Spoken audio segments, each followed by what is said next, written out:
Hi everyone, welcome to the first episode of ASA Newscast. My name is Anthony and I am your host, and this is my guest, Alikan. Hello Alikan, how you doing? I'm doing great, Anthony. How are you? I'm fine, very much, thank you. Alikan, let's get to it. Our first topic today, it's Ebola. Would you, in your own words, say it's Ebola an epidemic which the World Health Organization should be, tremendously worried about? I wouldn't say tremendously worried about, but they should be gravely concerned about it. Primarily because it has rapidly developed so fast in the last few months, and it has claimed several lives in West Africa. So they should have a major role in it.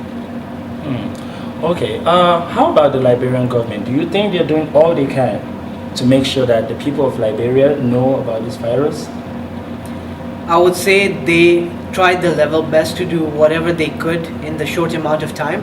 And the best thing they did was they asked for help immediately when they determined that there was a virus or there was a challenge that they could not solve by themselves. So yes, they are doing their best. All right. Would you say that the West African borders should be closed to prevent more, epidemic outbreak of this disease? Again, closing of borders has several impacts, just not with the governments that are involved and the countries involved, but also to international levels, particularly due to trade. And again, the social and economical structure of Africa is very, very challenging in this economic time. So it would cause a lot of problems within that. All right, no problem.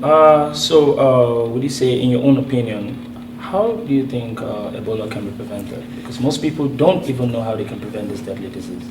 I think when we are looking at how to prevent the disease is we have to look into how it is transmitted, and it is transmitted through the human contact. So I would suggest that there should be minimal contact, and they should try and make sure that there is utmost hygiene in those areas where there are known cases of Ebola. All right. So we're going to go on a quick break and we're going to be back.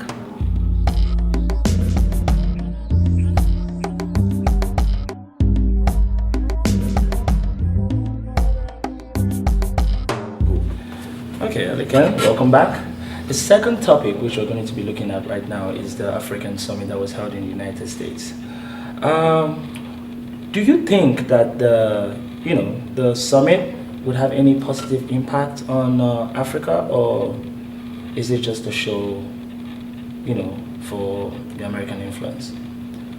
I think that the summit played a major role, particularly because a lot of the African nations and the African heads of state were exposed and were introduced to several ideas, and these included the growing insurgencies as well as the American interest in Africa, as we know that Africa is a primal hub for raw materials which supplies the globe.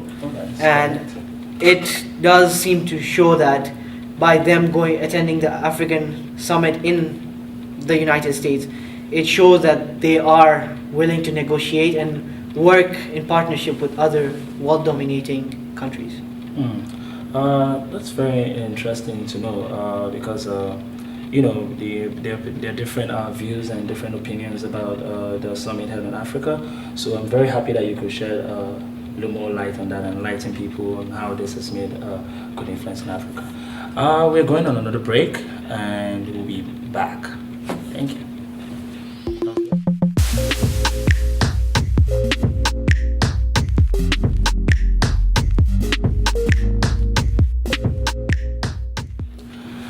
Welcome back, viewers. Alikan, welcome back. Thank you. Now we are going into sports. How do you think that we can improve female soccer in Africa? That's a very good question, Anthony, and I think that the world and a lot of the people or stakeholders have to look into it. And in my personal opinion, I believe it's education. Education, education, education. It is the most important thing that we can do to help Africa, not only just in soccer, but in the overall development of Africa. I think when we improve our education system, we are better able to help ourselves and our people to move forward and develop themselves, amongst which is sports and empowering females. That was a good one. That was a good answer, Alec, and I wasn't expecting that. Thank you very much. How did you feel about the performance of the Ghanaian and the Nigerian teams at the Under-20 World Cup that took place in Canada recently? Honestly, I am a little disappointed. They came so close, and they missed it just by a few goals. Nigeria and Germany were in the finals, and unfortunately, Germany beat us to it. Germany has a good stake on the board, right? I guess they are. Having both the male and female World Cups in their hands, perfect. Yeah, I think they're trying to show that 2014 champions is Germany, but I guess, if not this year, we can definitely get it the next year. We have proven ourselves this far, and I think we can still continue doing so in the years ahead. So you definitely see a way for Africa in the next World Cup? Yes. Male and female? Yes, hopefully. Let's hope, Alikan, you're correct, and we look forward to seeing that. Thank you very much for being on the show, Alikan. We're very grateful to have you, and we hope to see you next week. Thank you, viewers.